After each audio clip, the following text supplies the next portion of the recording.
And welcome, ladies and gentlemen, to the monastery, the open bar of the internet, the world's greatest shit show, and the place where we, the good brothers and sisters of this most holy of temples, seek enlightenment through the drunkest, craziest, and most batshit ways possible.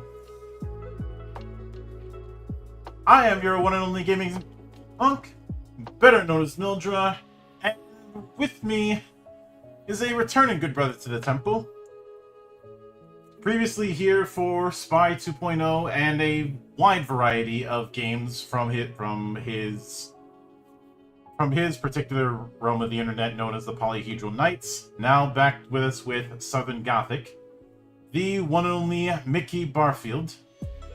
How you doing today, man? Fantastic. So, first off, congrats on getting Spy 2.0 out the door. Yep. We're still waiting for the last couple books for the supplements to roll in from the printers, but I think they'll be here probably next week, sometime. So, yep. And then we'll be complete on everything on that because we've got the main book out, we got 3 supplement books out. We really went at it pretty hard, and happy with how it came out. Had some good reviews on it already, which is good. So, with Southern Gothic, obviously that is rooted in the literary genre of the same name. But how did the idea of doing a Southern Gothic RPG come to be? Was this something you had been kicking around for a while, or was the origin a bit more recent? Well, I've always been weirdly fascinated by folklores and other things like that because I seem to gravitate towards either post-apocalypse or horror a lot of times when I either read or write or whatever.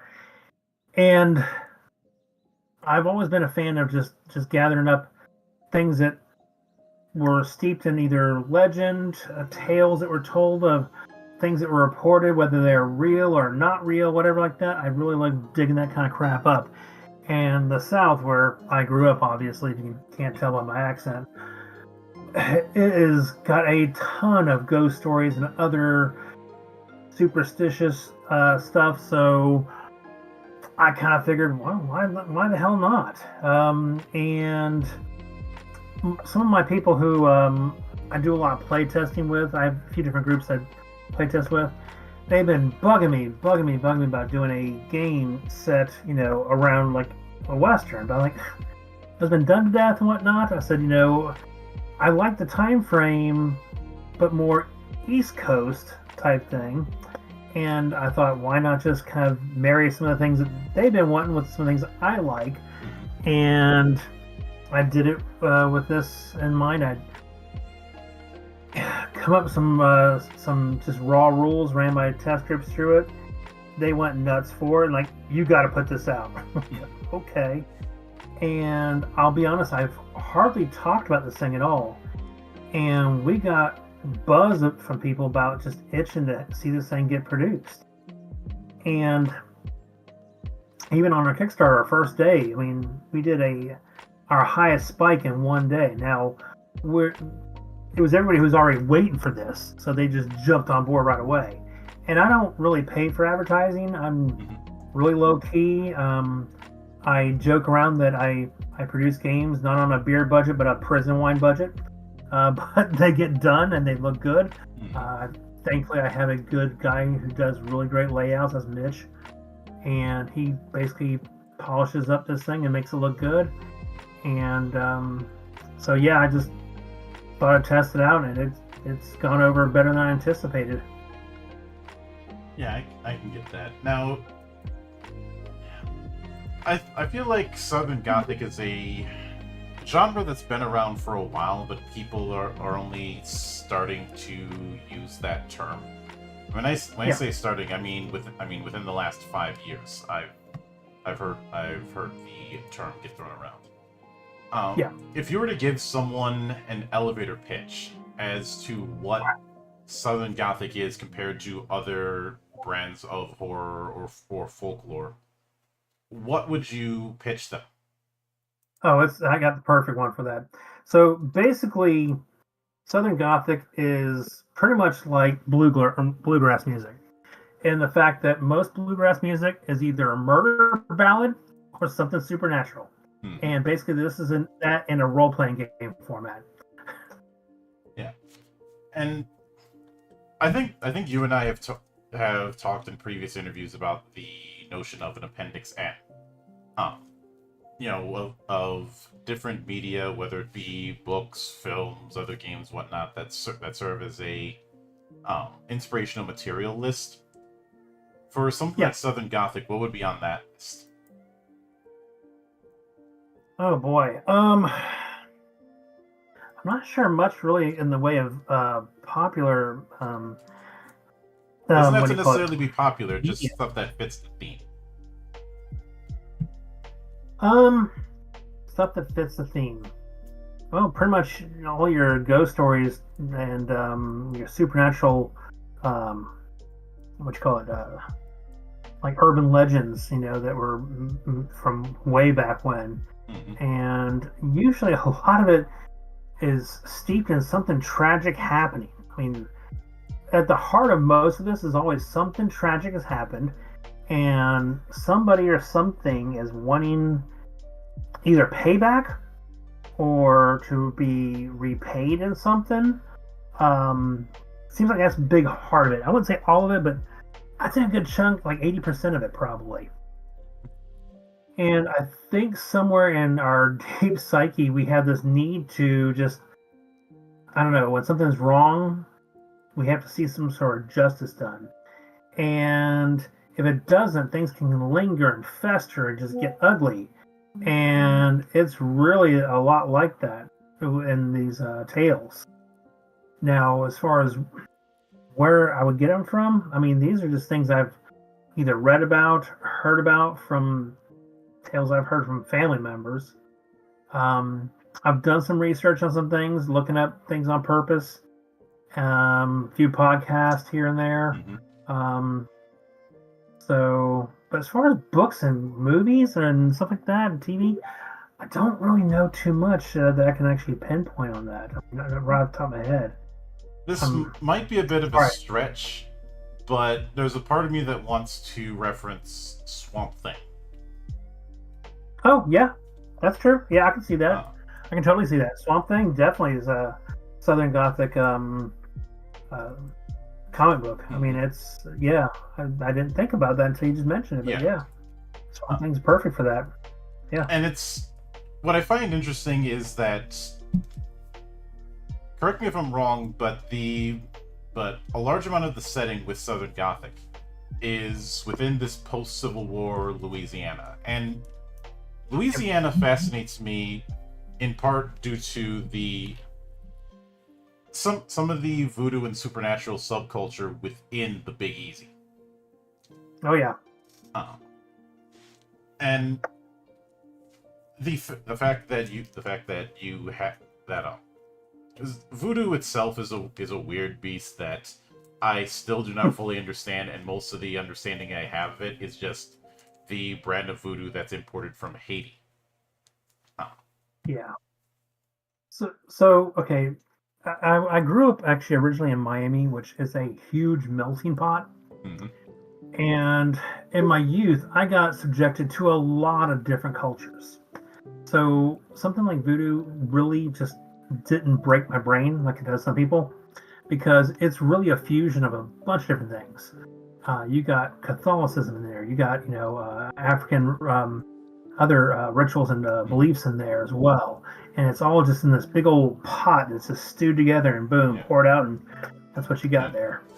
And I do want to make clear, I'm not saying that I had some sort of culture shock about it, but more of the fact that I'm still feeling like I'm only scratching the surface with what I know when it comes to voodoo compared to other religions, other folklores, and the like. I can see that. I mean, because it's not exactly widely accessible, like say something of the Judeo-Christian thing.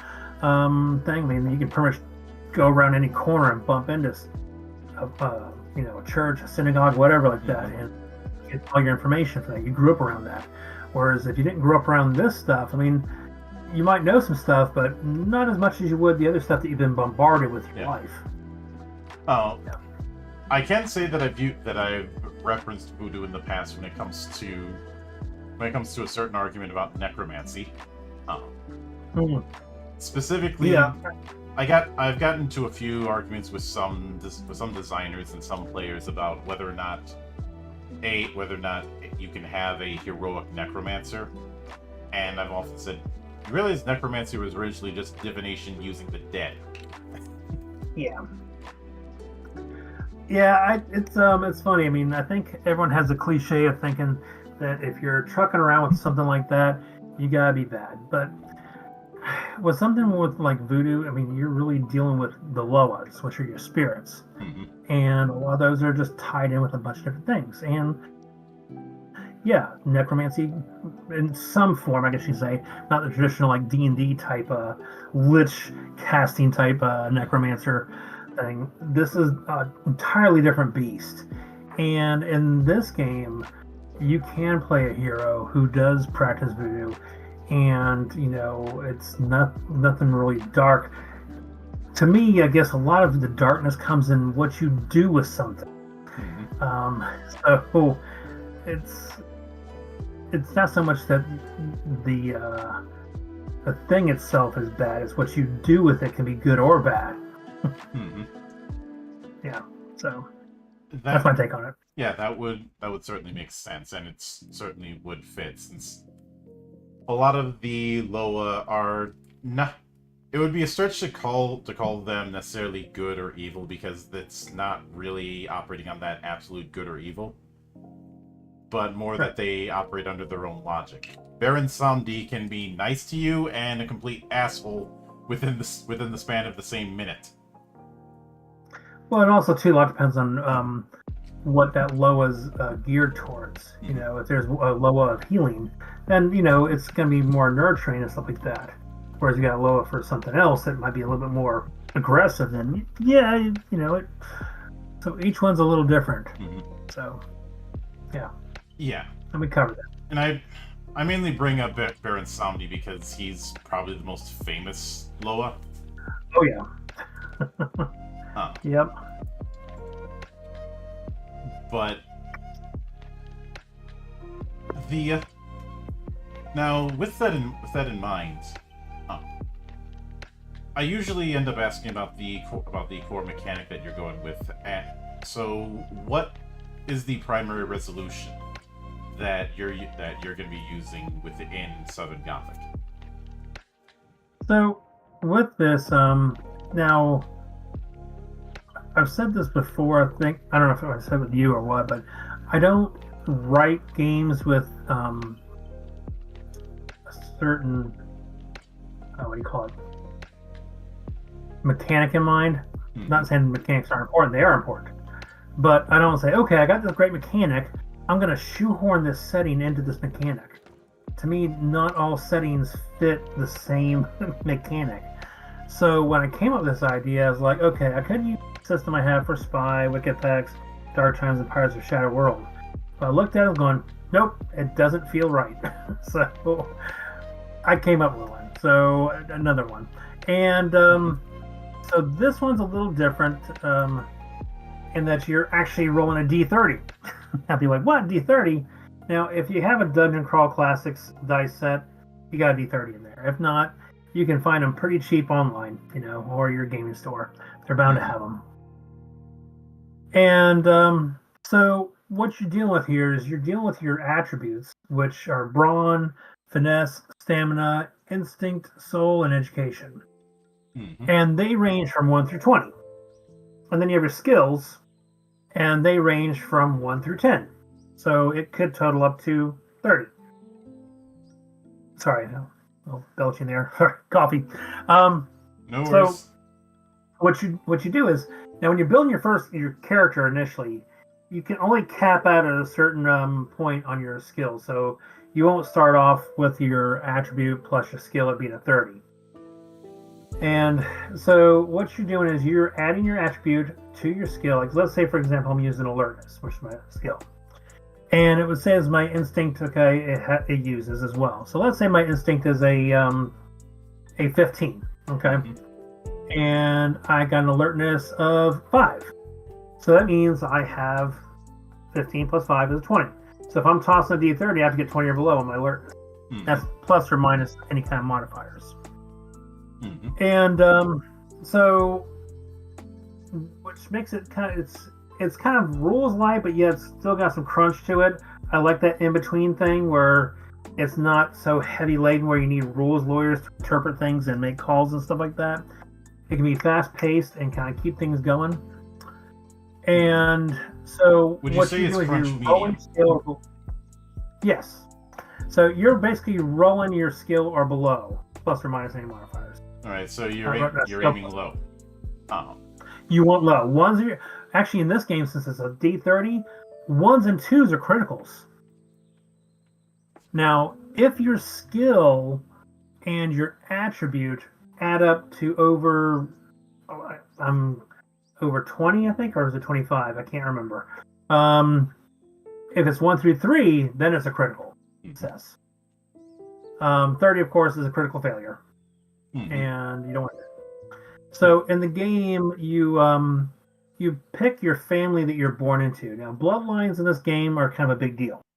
Actually, I think we shot a video on the family bloodlines that are featured in the game and kind of told a little bit about them. So if people want to go on to my YouTube channel at Nikki Barfield, you'll find it there. The Southern Gothic bloodlines. But each family member has a certain thing about their bloodline, and it gives them a certain boon and a family curse.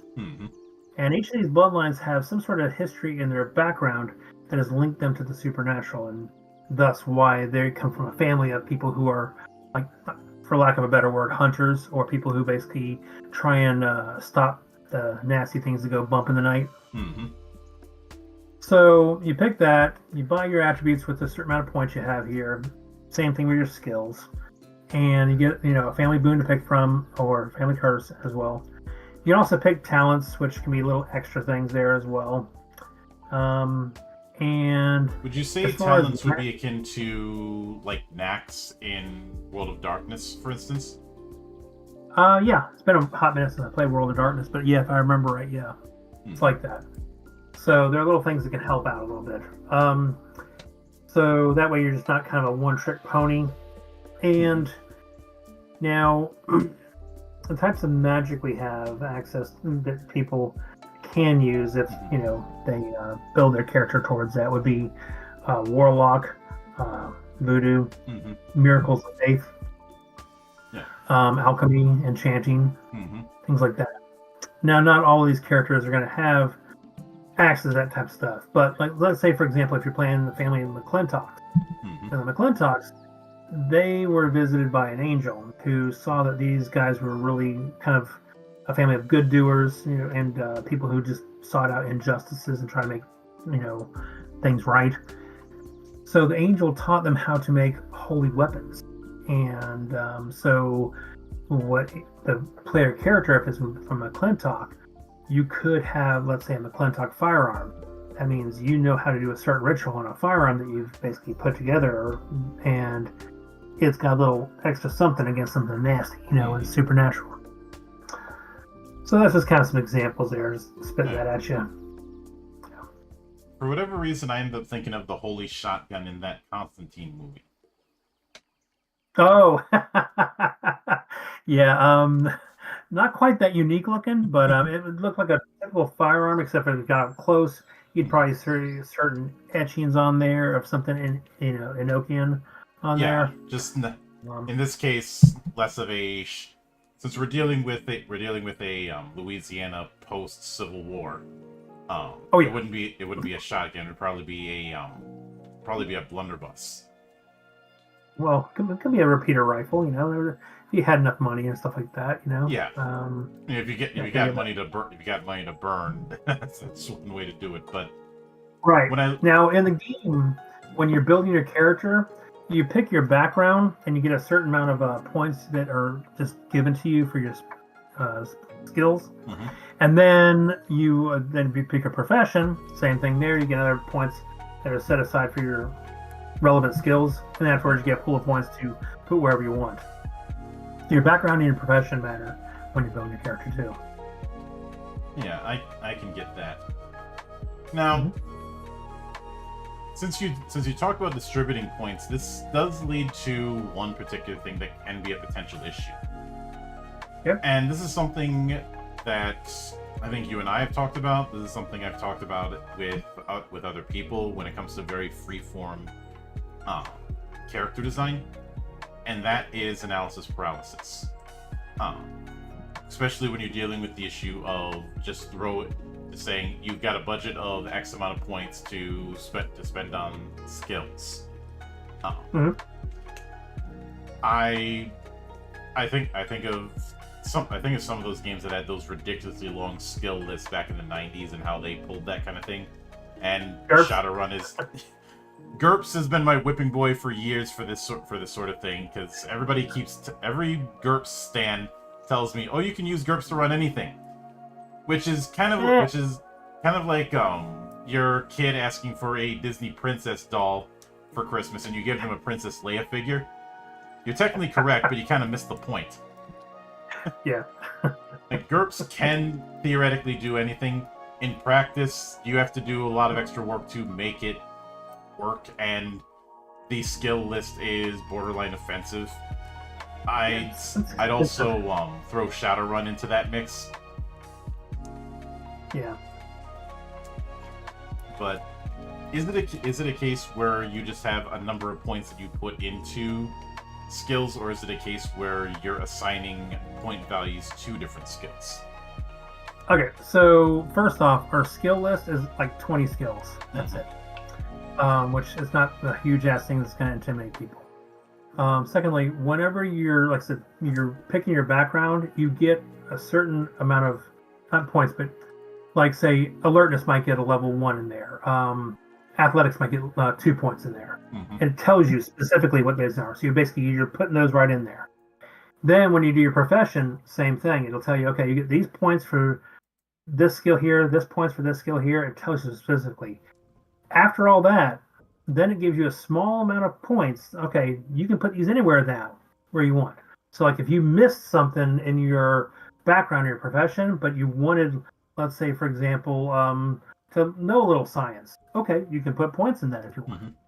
Mm-hmm. And so the analysis paralysis, I'd have to say if you get paralyzed over this here, you probably have a hard time deciding if you want a hamburger or a cheeseburger. Yeah. You know? It's clear with the way you've described it that that kind of thing isn't going to be an issue. Yeah. Because when you described it at first, I was thinking it was going to be, again, lump points. Yeah. It's not that. Which is basically what you'd see in Shadowrun or GURPS, or like I use Shadowrun often because not only did you have skills, but you also had specializations for those skills, which could just make the whole thing even messier. Yep. And you're just told you've got 45 points of karma. Have at it. And I liken that to imagine trying to teach someone to swim by picking them up and throwing them in the deep end. Oh yeah. And then tell them swim, damn it. You want to live? Keep paddling. Mm-hmm. Oh. Yep. I'm pretty sure that was a sketch in an old Penny Arcade strip. Oh yeah. But now with that in mind, mm-hmm. the next thing I wanted to ask on when I looked at the character sheet is the concept of fate. Now, some games have what I like to call an extra effort system. I know some people call it meta narrative or what have you. I find that term pretentious. I just go with extra effort because it gets the point across. Some sort of limited resource that you can use to nudge things in your favor. Whether this be fortune in the Warhammer RPGs, whether this be void points in L5R, whether this be edge in, again, Shadowrun, or willpower in World of Darkness, is the use of fate in a similar vein, not a one-to-one vein, but that general vibe of a limited resource that you can use to give yourself an advantage. Oh yeah, if you've looked at any of my games, I'm pretty sure that all my games have some management like that. Mm-hmm. And in this game, it's called Fate. So yeah, we do have that. Mm-hmm. And now it is a limited amount because I wanted this game to be a little stingier, and I wanted to be a little bit like, oh shit, I might die, type game. Not that it's like highly deadly, but if you go screwing around, you'll find out, So, mm-hmm. But fate, you can spend it for, like, say, if you got a shit roll, you can re-roll that to get and take the better the result. Or if, like, you know what, I hit him, but I really want to see if I can get that critical hit. So I feel lucky. I'm just going to spend my fate and re-roll that. Okay, you can do that. Mm-hmm. You can also use it for, let's say, you hit the son of a bitch, you didn't really like the damage you got. Like, well, shit, I want to do more damage. I'm going to spend my fate to get a bonus for damage, and you can do that. And, or let's say, for example, you're bleeding, you got tore up, and you'd like to keep your face intact. You can spend it to do a, like, points, kind of like a second wind, I guess you can say. You can either regain some of your wound levels or your stability. Stability is kind of like your sanity. So we do have trackers for that, for your wound levels and your stability. And these are points per level. Like, say, the example on the sheet, you'll see it has, like, for wound level, scratched, injured, badly hurt, and then down. So let's say, for example, if your character has, say, 12 points in each of these. So if he's got 12 in scratched, he'll have 12 in injured, 12 in badly hurt, and 12 in down. So if I take 10 points initially, I'm still 2 points left in scratched. But once you get into the categories of injured, you're -1 to your skills. Badly hurt, you're -3.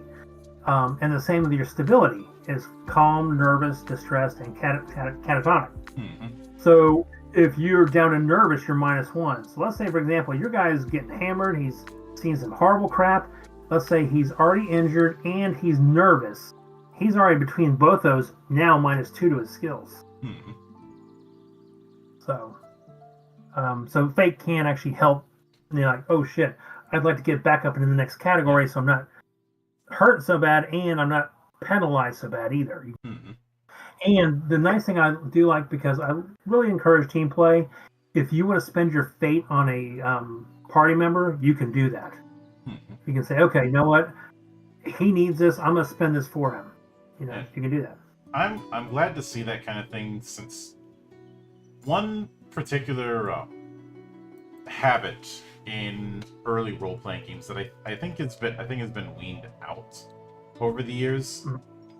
has been the notion of you're playing a team versus playing a group of individuals. Uh-huh. Like a lot of I'd say a lot of games up through the 90s still had that mindset of a group of individuals and not really doing a whole lot of mechanics to encourage team play. Yeah, I think some of that came from, and I'm not going to try and point fingers, but there was some early games that if you got, the hit on or kill on this one thing, you got the reward for downing that guy there or that creature here or whatever like that. Yeah, that's resulted in kill stealing. Right, and people got really pissy about it. Really, I would see people getting just arguments over that shit. I'm like, seriously?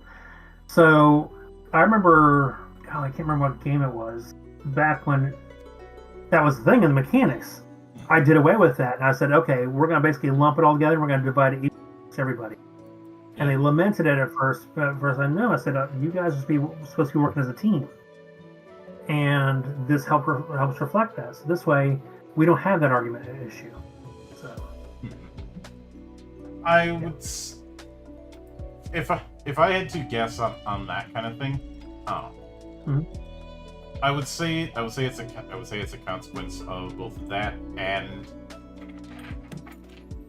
consider the fact that a lot of that early generation came out of the wargaming scene, which was very simulation heavy, and later on you get people who have more of a game design mindset, or more or a storytelling mindset. Yeah. Now neither one of these is bad per se, but it is a different approach. The only time it becomes bad is when someone argues that one way is the way, which is just a very stagnant way of approaching this kind of thing. But when it comes, that's my theory. I'd say the other one has to do with the fact that, much to my annoyance, back then you had that different archetypes had different rates at advancement. Yeah. Which that is something I do not miss. Yeah, I mean, because if you've got a party of some fighters and you got one person who's like the cleric or the healer, that person gets the shaft, even though they really rely on that person to help save their bacon. There was one case I did where at the end of an adventure I tallied up the XP, and all but one character leveled up, and if you remember the old Peanuts cartoons, the whole "I got a rock" gag during the Great Pumpkin, Charlie Brown. That was what came to mind, because I leveled up. I got a rock. I got a rock. Yep. Because there was that mindset of balancing across a lengthy campaign. Again, going back to a lot of this is a successor to the wargaming scene of the 70s. But I liken it to this.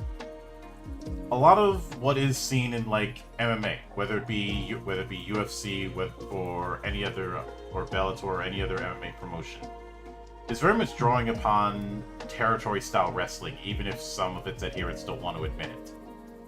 But you have whole generations for whom aren't aware of that and only got into MMA first and didn't have any of that background with wrestling. Yeah. And I think by the time we get to the 90s, when it comes to TTRPGs, I'd say we've reached a point, even the 80s, depending on who you ask, we've reached a point where you have whole generations of people who got into TTRPGs who had no interest whatsoever in wargaming. Yeah. I see that. And because I'm not saying that the wargaming mindset had to go away, but it had to share space.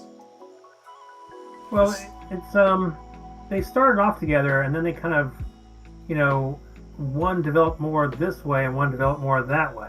Mm-hmm. And they both shared the same thing, and we still share the same subculture to some degree, but it's very different flavors. It's whether you're eating beef Wellington versus sushi. So yeah, and I don't know about you, but I wouldn't want to have both of them on the same plate. You can be a little messy, yeah. Yeah, that's true. If besides the fact that I've seen and had beef Wellington, there's no room to put sushi on that thing. No. Matter of fact, actually, I won a cooking competition with that beef Wellington I cooked. Which is fair because that thing is notoriously difficult to make. It was a pain in the ass, and I did a bread basket wrap on it to top it off. Oh, yeah. So, but the judges loved it, so that's what won me the first place. So, but yeah, I can see that they're two different beasts. Yeah, and I do think it's something that has to be examined when looking at where we got here.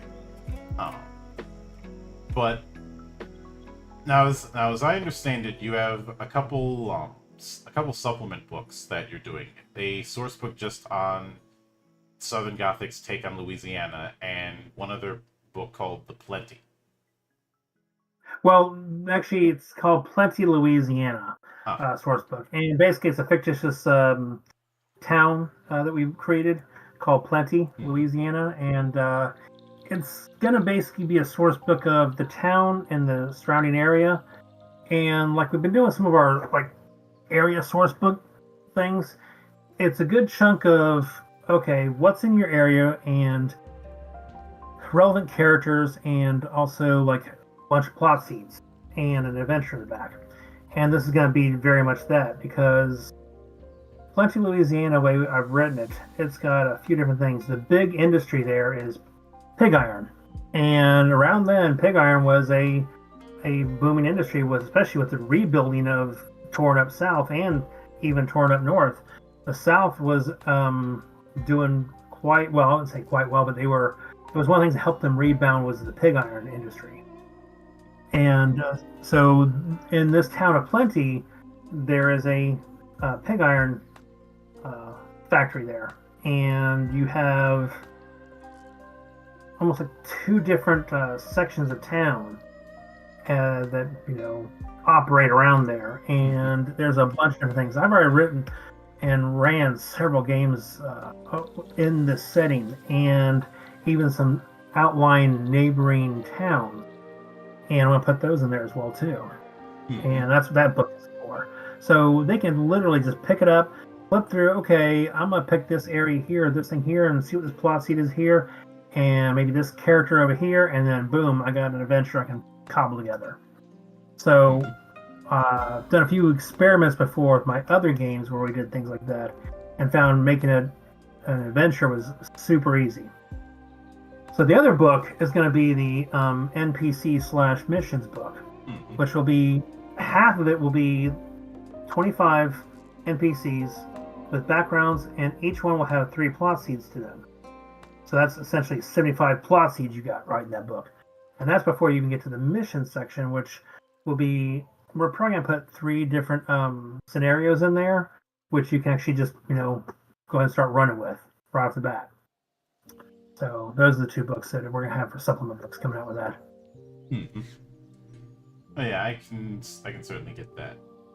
Now, as far as the page count of both books, what are you, or for all 3 books, what are you shooting for?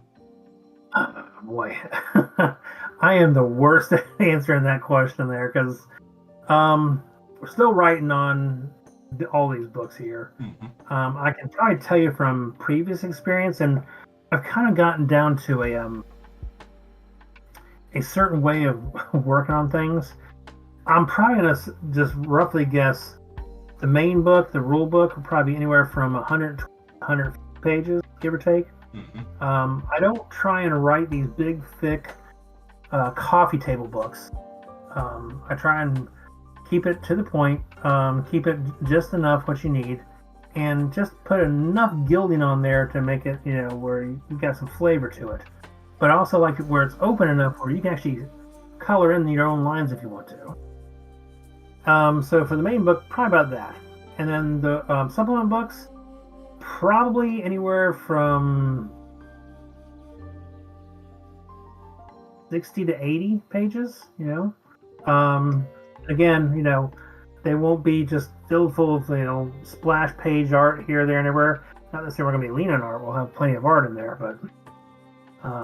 So, yeah, about that. Because, honestly, I don't know if you're like me, if you travel anywhere to run a game, good gravy. There are some games, I feel like I need a hand cart to carry some of the books in. Yeah, Hero System, I'm looking at you. Oh, yeah. No, and that's just the character creation book. Also depends on which edition of Legend of the Five Rings you could be like, too. That one, I'd say 4th edition is one of the easier ones to carry. Yeah, I can see that. Third, depending on who you ask. I have a preference towards 4th because it's I liken it to the clarity after the cocaine high of the roll and keep system coming back, and of course 2nd edition is in the hall of we don't talk about that, because somebody got the brilliant idea to try and do 2 whole systems in the same books. Yeah, that was a little weird. Yeah. Try and do roll and keep. Though I think that may have been an Alderac call, because 7th Sea also tried to do that for a bit of time. Yeah. It didn't work because I can't think of very many games where they try to support 2 systems at once and actually work. That's kind of an old school type thing where you would have like certain modules that would cover things. I think Chaosium way back when, they would have, if I remember right, they did for Super World, they did Havoc was one of their supplements they did. And it had stats, of course, for Super World in there. I think they even had stats for, if I remember right, for Champions in there. Maybe one other one, I can't remember, but there was a lot of games that they would put out, the stats for other games in case you wanted to adapt it for that.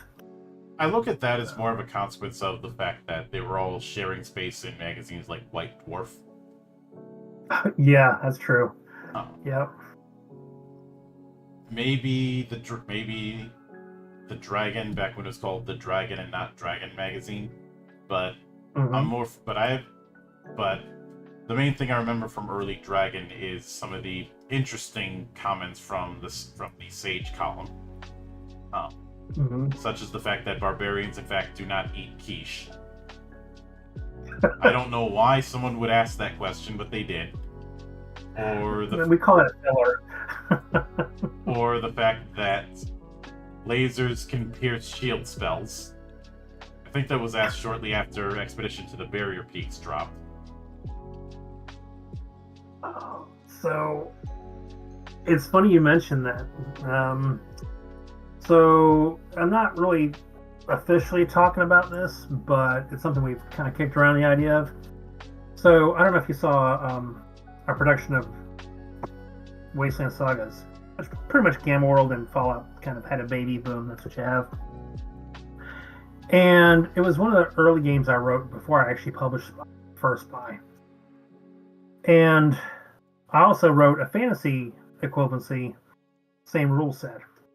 So we put out Wasteland Sagas, and I've toyed around with the idea of maybe next year releasing our fantasy, which now there's a gazillion fantasy games out there, so I'm not trying to compete with any of these guys. Okay, this is just more for people who's like, hey, when are you gonna do this? So I'm gonna release that, but we're gonna do a little supplement for that where you can cross over Wasteland Sagas and Arcane Tales, which that's the name of that game, where you can cross over characters, or you can actually have them in the same adventure if you want to, in this world or that world. Mm-hmm. You know, kind of like the Barriers Peak type. Yeah. So it's funny you mention that. So.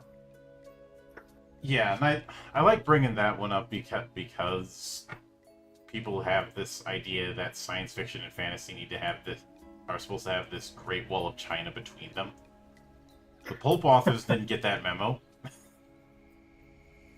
One of my favorite authors, Michael Moorcock, is pretty much the king of the multiverse. I mean, before multiverses were heavily talked about, I mean, hell, Corum, Elric, Hawkmoon, I mean, all those guys were the eternal champion, you know, so that was this shared multiverse type thing, so. Yeah. And Lord knows I've dipped into it and then revisited when The Strange brought up the idea of not going between worlds, but translating between worlds. Okay. I.e., when you go into a different world, your appearance changes so that you fit in, and sometimes your abilities change. Yep. But I will certainly be looking forward to seeing how that develops. But with that said, I do want to sincerely thank you for taking the time out of your schedule to come all the way to my monastery and enjoy the madness that happens here. Hey, I'm happy to be here. And anytime you see fit to return, the door is always open.